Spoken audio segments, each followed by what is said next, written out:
Well,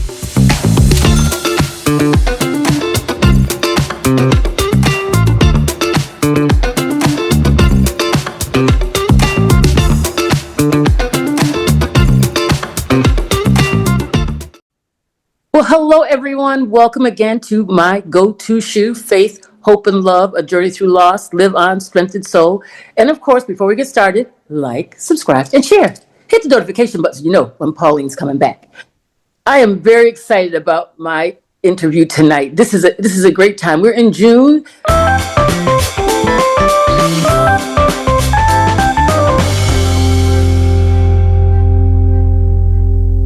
And I'm calling it Men's Month. They don't never call June Men's Month, but I'm calling it Men's Month, and we're going to celebrate the men that I've been having on these last few weeks. So today I have a very special guest. His name is Montez Jons, but his former name is not former, but his real name is Mangusan Jons. I hope I said that right, Montez. Yes. But it's Mangusan Jons, and we call him Montez. Anyway, first before I get started, I want to share Montez's bio, a bit of his bio. He's got an illustrious career. He's just been really fabulous. So let me just read to you his information. Mangusan Montez Jons' life story is a testament to resilience and the power of determination. You see why he's on here. Born in the spring of 1945 amidst the backdrop of a world in transformation, and we still are in transformation. Isn't that special? Montez's journey began in Norfolk, Virginia, his early years in Durham, North Carolina, were his formative years. Filled with the rich cultural tapestry of the South and the nurturing guidance of his mother, Wilma Montgomery, who instilled in him the values of eloquence, and literacy. Her role at North Carolina Central University's administrative office opened doors to a world of intellectual and artistic wonders, exposing Montez to influential figures such as Martin Luther King Jr., Maynard Jackson, Floyd McKissick, which ignited a lifelong passion for Montez for his expression and thoughts of social justice. One thing I want to say about Montez, it's really special, the fact that he has had some adversity in his life. And, everyone that comes on here has some type of adversity. But Montez really had something special. I'm going to call it special. It's almost a blessing, I think, when you hear his story. But he had a battle with polio at a young age. And that certainly, he'll share more about that as we have this conversation. But I just wanted you to hear that before he shares more with us in reference to that. But the one thing that he mentions in his bio, he says, the experience while harrowing and talking about the polio did not diminish his athletic prowess or his will to excel. And, this is powerful because everyone has some kind of issue. Everybody does. And Montez, share with the group, share with the people how it was for you when you first found out you had polio and how you moved forward from that experience. Well, I remember being in the hospital. It was 1948. I spent a year in there, and I remember every day crying and screaming for my mother. Because I was around strangers and because I was totally paralyzed. People are touching you and moving you that you don't know. And you just feel like you're in a tomb almost. And there's nothing you can do about it. But when I got out, I was in, it was I had a leather brace on my back, my arms and my legs, pretty much like Forrest Gump. Okay. And steel on the side.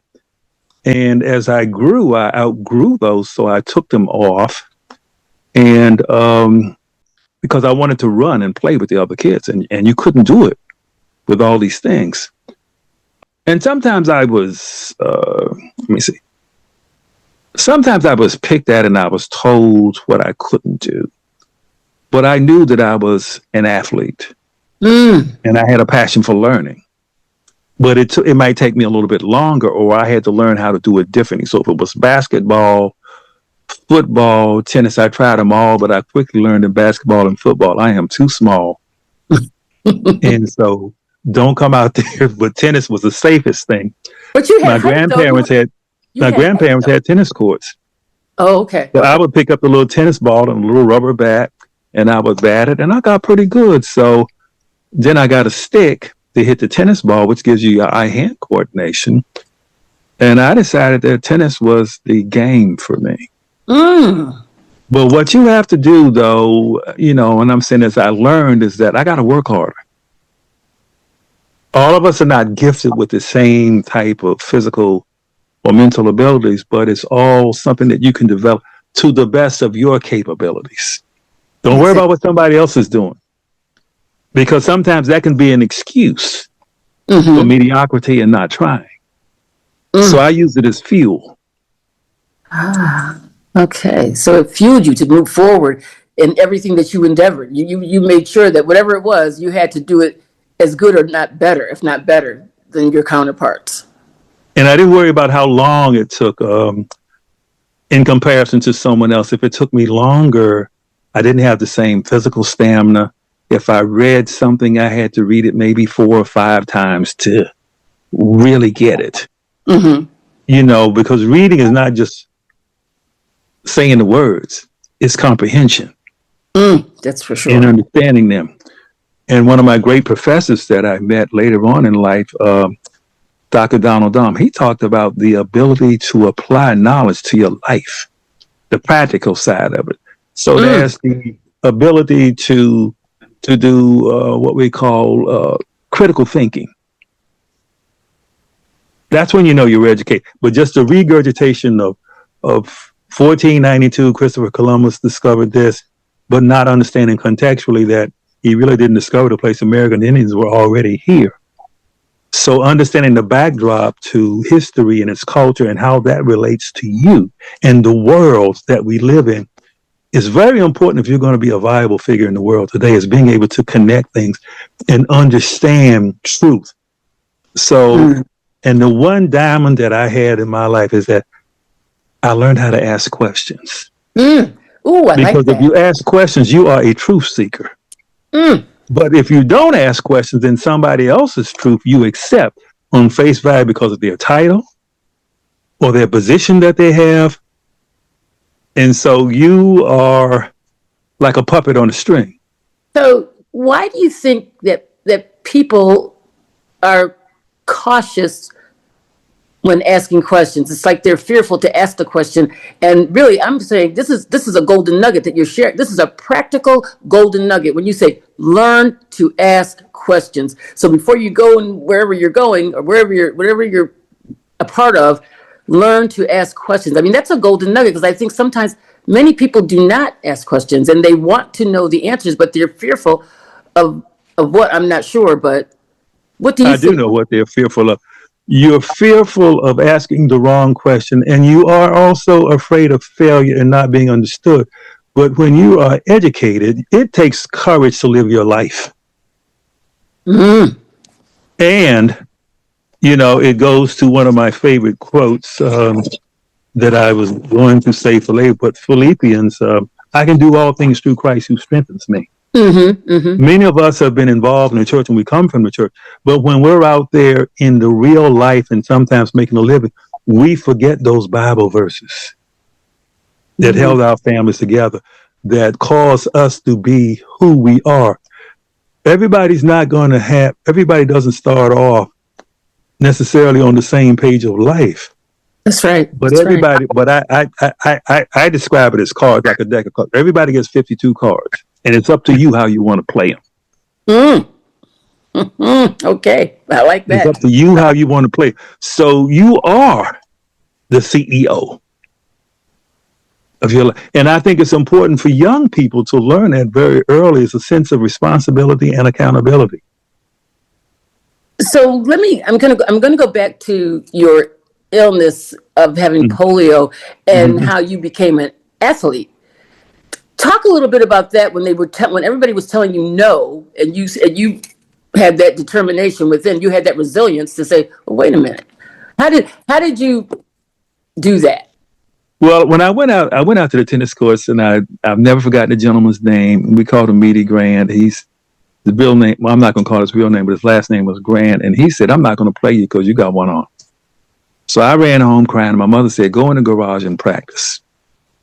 So I went in the garage and I kept hitting the ball till I could hit it, the ball in succession and hit it where I wanted to hit it. Mm. My mother didn't tell me to do it, but I went back to that park and looked for that little boy named Meaty Grant. And I said, if you play me and beat me, you will never see me again.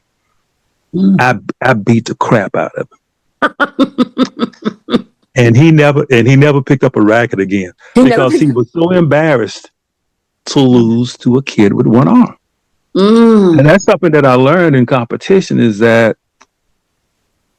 when you're competing, sometimes people will do almost anything and say anything to you because they are afraid of you because of the one, and you're out there playing and they can't believe you're out there. Mm-hmm. There was no book on how to teach a child with a physical disability how to play tennis. There was no coaching. There was no instructor. There were a few people encouraged me. And so I would watch players who played, and then I would just go practice what they were doing. And I had to learn how to do it with one hand. So somebody said, well, how do you serve the ball? And so some would say, well, you're putting the racket between your legs, throwing the ball up and then grabbing the racket. I said, no, I serve the ball the same way Arthur Ashe, John McEnroe, and everybody else plays. But my chest and my arms were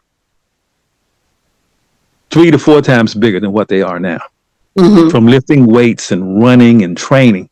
Right. Because I realized that I wasn't as gifted, but I could work on my stamina and my ability to be out there. And to me, that saved me from feeling inferior or feeling that I can't. Exactly. Because the word can is in the word before can't. Okay, you're right. It is. And so you have to, you don't socialize with people. A lot of people, I was a loner, so to speak, because I was caught in my own thoughts of trying to keep my confidence, to fight through some of the low expectations that people had of me, just looking at me physically. Right. So not only are you Black, you have a physical disability. That's 2. Because people have those stereotypes, like it or not. But what are you going to do about it? Are you going to cry about it? Or are you going to toughen up and just walk through it? So I was not the friendliest person to be around because I had a chip on my shoulder. I felt like you're another one of those that doubts me. So I would be kind of very direct and very short with people because I had to. That's the only way I could get through those. It's like a jail cell of low expectations and can't do's.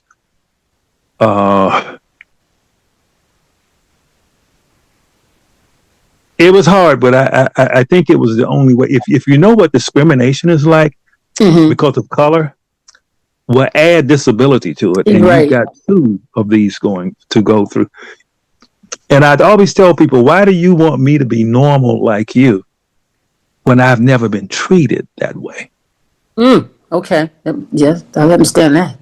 So my normal is abnormal for you, but it's normal for me because it helped me to survive, and not only survive, but thrive. Graduate from college, get a master's degree, work on my PhD. But you had to have that sense of self and accountability in order to do this.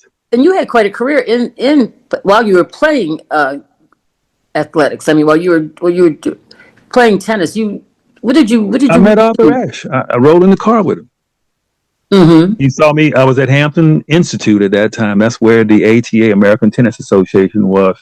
Because at that time it was called a Chitlin circuit. They didn't allow Blacks to play in the USTA, the American Tennis Association.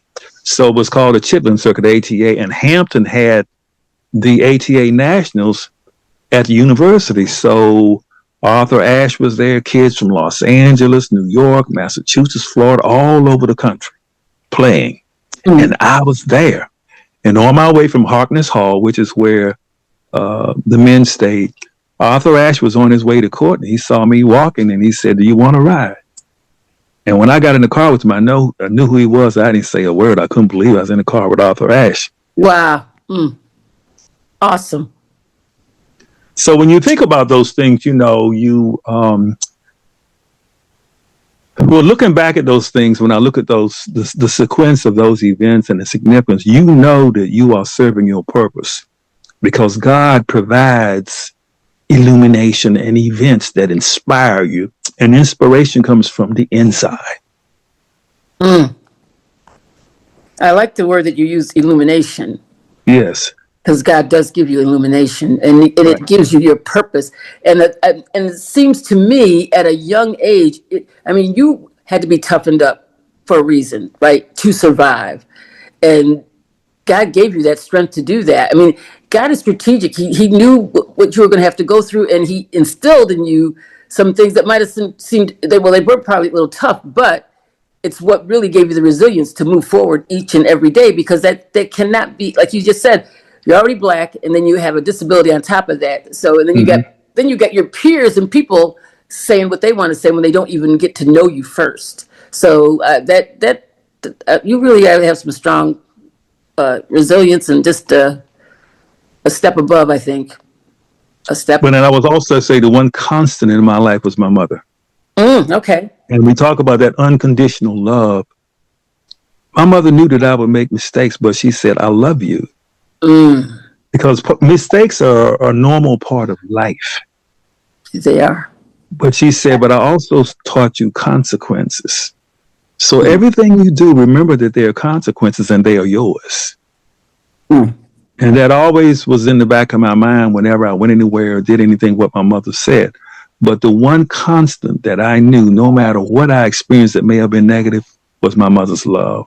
And her unconditional love for me that did not depend upon me doing this and doing that. And the only thing she asked is do your best.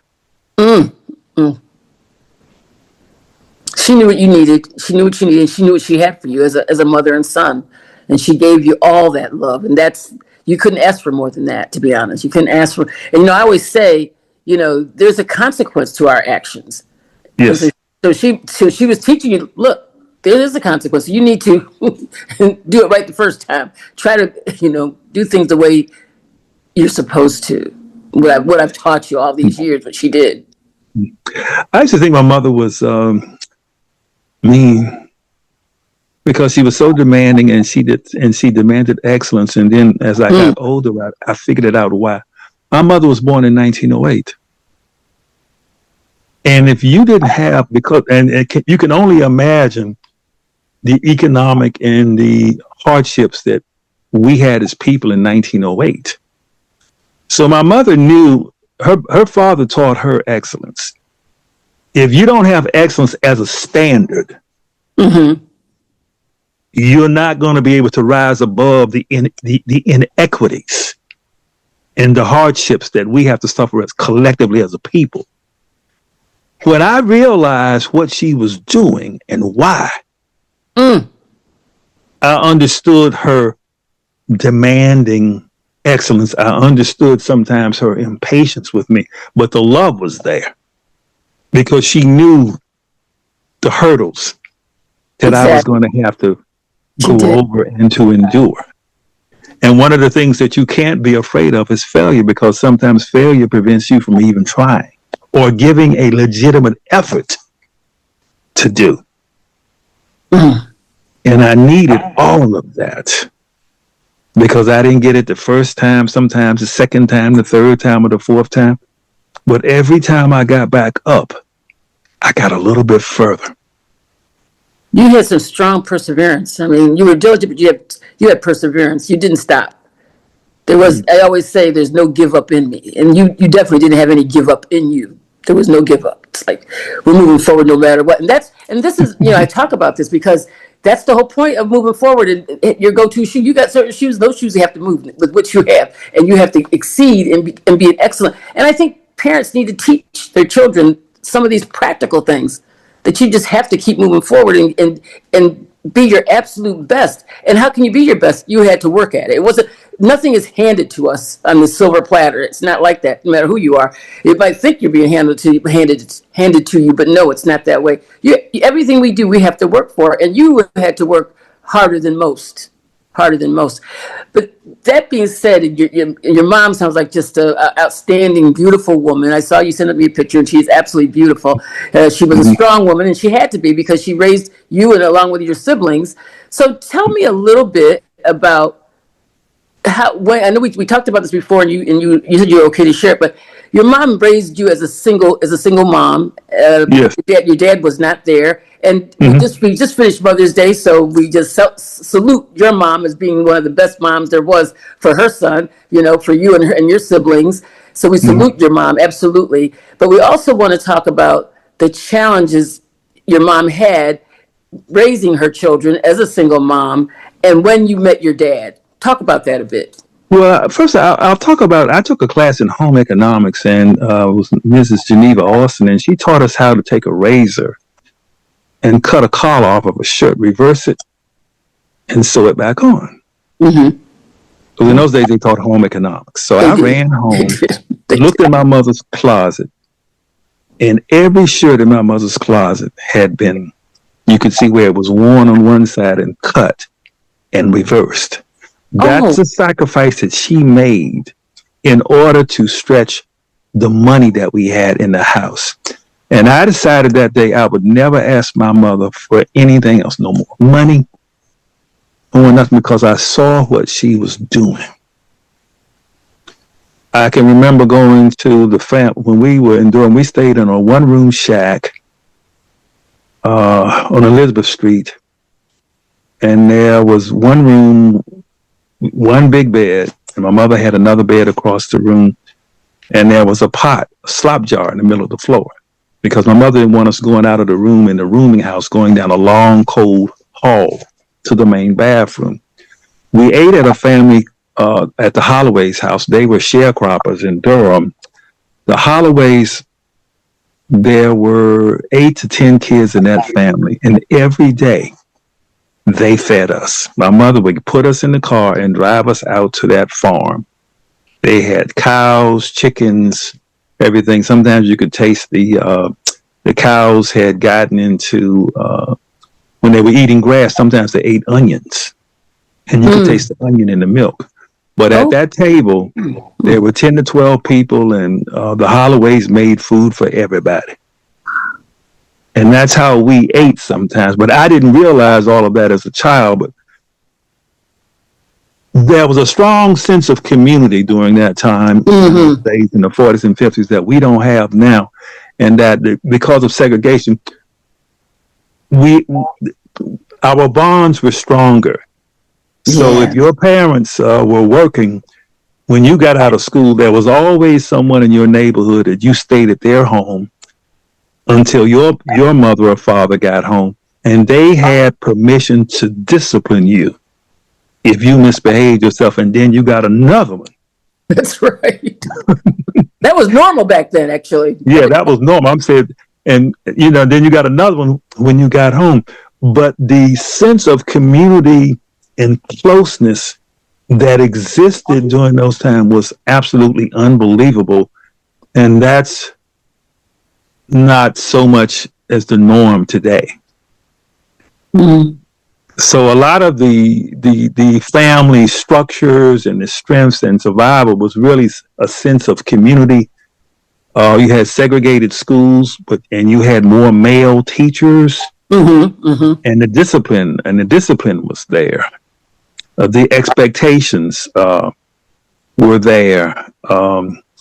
I've got to say, some teachers were encouraging me. They were impatient with me, but then there were some, like my high school guidance counselor, who told my mother, "Your kid is trade school material. Don't bother about sending him to college." And I heard that, and I knew about that. It made me angry, but it also gave me fuel and more determination is to keep trying. Even though I got a C, or when I felt like I could have gotten a B, but just trying to convince yourself that you belong in that classroom. That's where a lot of your energy went. when they said that to your mom, what was her response to you when she heard that? Because she's listening to that and she knows her son is hearing this. My mother was angry, but my mother was a single parent working a full job and two boys to raise and doing the best she could.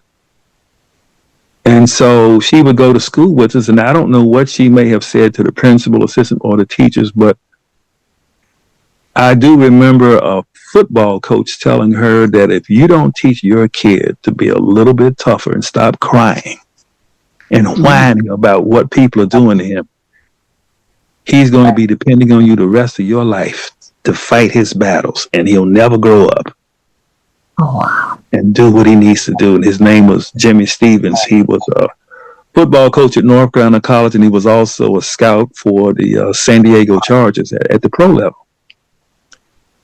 And so a mother came and told me that one day. She said, if you come home one more time telling me what somebody has done to you and you're crying, she said, I'm going to beat you. You didn't want no whipping from my mom. I fear her more than I did the other people. So that helped me to toughen up and to do what I felt like I needed to do. So sometimes I got put out of school for fighting. But I have no regrets about that because it was necessary. When you're in an unequal society, and we have our own prejudices within our own race. Right, that's true. And I'm misgiving. And I just think either you're going to do something about it or you're going to be a victim. You have to choose which side of the street that you want to be on. And I chose not to be the victim, but to be the person who corrects it. Well, we will take a short pause right now and be back with you next week to complete and finish our interview with Montez. Looking forward for you all to join back again with us next week. Talk to you soon. Bye-bye.